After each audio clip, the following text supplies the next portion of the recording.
Welcome to the World 10-Pin Masters of 2005. 16 of the world's best players now down to the last 8, ever closer to that first prize of $30,000.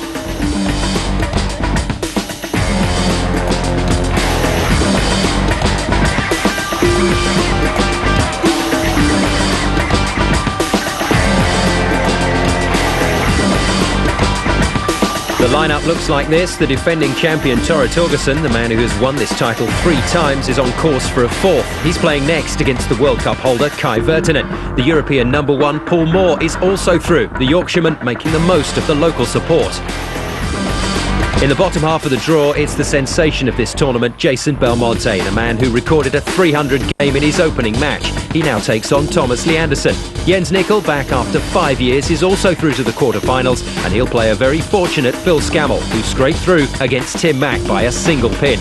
The 2005 Masters arrives in Doncaster in South Yorkshire, an area with an impressive sporting pedigree. This is, after all, the home of the St Leger, one of the world's oldest classics. The town's roots go back to Roman times, and the market in Doncaster has been at the heart of its development since the Middle Ages. Business is booming. Robin Hood is still a popular name in this part of Yorkshire. In fact, his name now graces the latest big development in South Yorkshire, the Robin Hood Airport. And Doncaster's heritage is everywhere, from the Minster, which dates back to 1858, to Doncaster Rovers, a well-established name in the Football League, preparing for their last game of the season against the champions Luton Town. But for the moment, the talk of the town is about the World 10-Pin Masters of 2005. 16 of the world's best bowlers are here, and Yorkshire's own Paul Moore, the European #1, is through to the quarter-finals, chasing the $30,000 first prize, one of the biggest prizes in the world of 10-pin.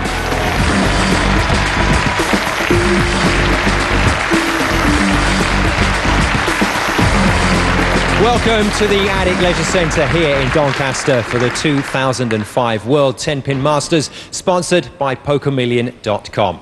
It's time for our first quarter-final. Now, such is the strength of bowling in Norway, Finland and Sweden, I guess it's no surprise that we're going to have an all-Scandinavian clash at some stage during this Masters. It's time then to meet the 2 players involved in that clash. Now, this first player has won this Masters title no less than 3 times. And if you talk to the other bowlers, they will tell you that he owns this lane. Ladies and gentlemen, will you please welcome, from Norway, the defending Masters champion, the one and only striking Viking, Torgersen! The last ball, he doesn't care.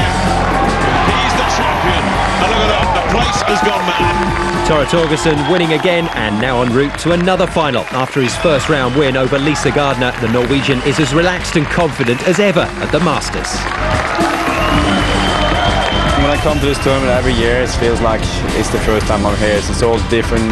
The atmosphere is the same, but it's different. And obviously, I mean, it's been good to me so far. So I don't feel any pressure. It's just it feels very relaxing to bowl. Winning this Masters tournament is far from easy, the quality of the field being the biggest obstacle. Obviously, I've bowled Tim Mack a couple of times, I've bowled Thomas Leanderson a couple of times, and there is a couple of guys there that come back every year I would love to beat. But I mean, whatever you get on lane, you just want to beat your next opponent. That's the whole deal.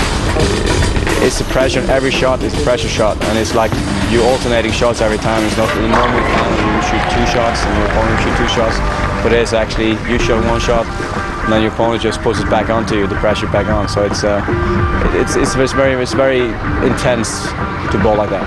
The intensities of play won't surprise Torgersen, who's used to the pressures found on the PBA Tour in the USA. This is my 2nd season, and I barely made it to qualify for the next year. Obviously, I'm not very happy about the way I've been performing, but I mean, it's giving me a chance to get better for next year, get in better shape, bowl better. So I'm looking forward to the next season. Now, Tor's opponent is the reigning World Cup champion, hence his invite to this Masters event. He is in cracking form, every bit as good as Torgersen. So I think it's time we got him down to the lane to let battle commence. Ladies and gentlemen, will you please welcome, from Finland, Virtanen! A perfect 300 game is still a rarity, especially in front of the TV cameras. But in last year's World Cup, the Finnish bowler Virtanen achieved just that.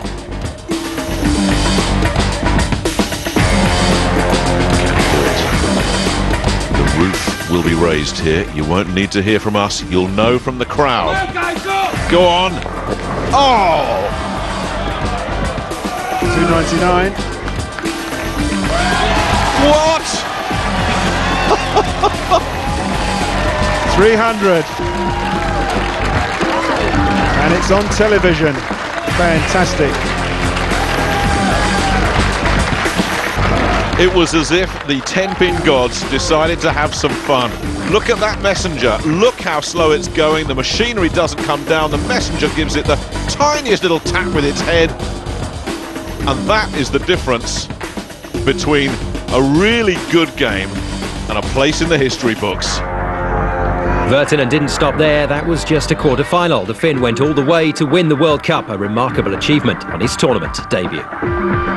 I think my biggest win is the AMF World Cup in last year in Singapore. From Singapore to Doncaster, Virtanen now faces a new challenge, a quarter-final against the defending champion, Torgersen. I think there's many good players in this tournament, and maybe, of course, Torgersen is good. He has won this tournament many times. As Doncaster Rovers prepare to play their last game of the season, Kai Virtanen has his own game plan in mind, one designed to earn him a cool $30,000 and the title. But first, the small matter of overcoming Torgersen. Time then to hand you over to your referee for this match, Bernie White, and your commentators, Nick Halling and Cass Edwards. Would you like to shake hands, gentlemen? Wish you good luck with bowling. Tora to bowl first. That's referee Bernie White, whose pre-game spiel never varies. You always know where you are with Bernie. And it's Torgersen who will bowl first. Now, if you're interested in omens, Torgersen's 3 wins in this tournament have all come in even-numbered years. How about that? This is, of course, 2005, so maybe the omen not too good for him.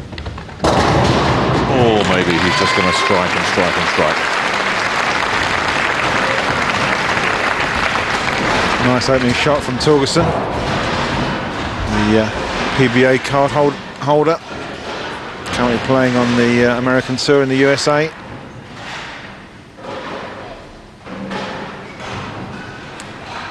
Against Kai Virtanen, reigning World Cup winner. And the man that bowled himself into the record books by shooting a televised 300 game.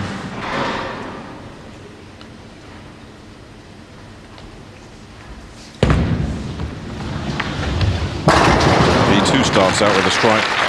We may not see too many spares in this match. Actually, Nick, we could probably nip out for 5 minutes and come back and just let the crowd get on with it on their own. Right in the 1-3 pocket, Virtanen carrying on where he left off from his previous match.